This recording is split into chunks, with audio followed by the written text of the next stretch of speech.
SSC CGL 2022 के कई सारे ऐसे स्टूडेंट हैं जो लीव के बारे में जानना चाहते हैं, क्योंकि जब आप मिड सेशन में ज्वाइन करते हो आपको पता नहीं होता है किस तरीके से मुझे लीव मिलेंगी, क्या कैसा क्या होता है। और सबसे इम्पोर्टेंट चीज़ जो होती है, क्योंकि जब आप ज्वाइन करते हो उसके बाद सोचते हो कि यार कम से कम एक बार घर जाने को मिले, ये वो बहुत सारी चीज़ें आपके दिमाग में आती हैं।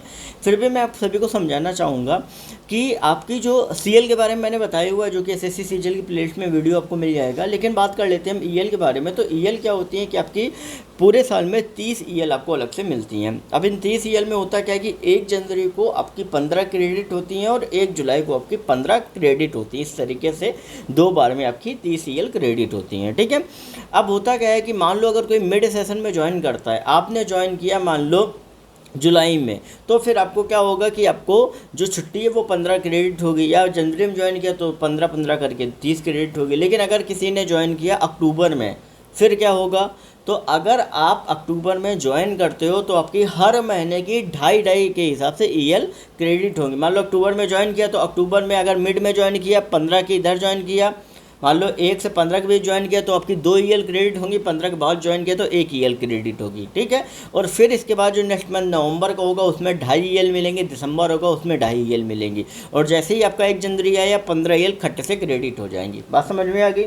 या मान लो आपने ज्वाइन किया क्या नाम है फरवरी में ज्वाइन किया तो मार्च, अप्रैल, मई, जून 4 महीने जो है वो 2.5 करके ईएल क्रेडिट होंगी। और जुलाई कोई 1 जुलाई को फिर 15 ईएल जो है वो आपकी क्रेडिट हो जाएंगी। बात समझ में आ गई। इस तरीके से कुछ ईएल का प्रोसीजर होता है। और अगर मैं बात करूँ कि वन टाइम, देखो मैक्सिमम 180 दिनों तक आपकी जो ईएल है वो आपकी एट ए टाइम ली जा सकती है, ठीक है। लेकिन 180 दिन के लिए क्या होता है कि आपके सीनियर जो होता है उसके ऊपर बॉस सेंक्शन करता है 180 दिन का ईएल, ठीक है। आपका जो बॉस जो सेंक्शन कर रहा है, ठीक है, उसके ऊपर जो बॉस होता है वो मैक्सिमम जो आपका ईएल जो सेंक्शन कर सकते हैं वो आपका 45 to 60 डेज ऐसा कुछ रहता है, ठीक है। ये भी कंफर्म नहीं है, मैं आपको एक रैंडम बता रहा हूँ। लेकिन एट ए टाइम 180 का ईएल का आप चाहो तो ले सकते हो, ठीक है। और इसके अलावा एक चीज़ ध्यान रखना कि मान लो अगर आपकी वेडनेसडे को छुट्टी है और आपको ईएल लेनी है मंडे,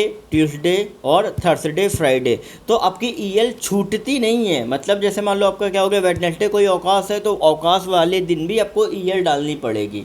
बात समझ में आ गई। सीएल के तरीके इसका नहीं होता है कि पता चले मंडे ट्यूसडे कर लिया, थर्सडे फ्राइडे कर लिया, ऐसा नहीं होता है। छुट्टी डाल ले तो एक साथ आपको डालनी पड़ेगी।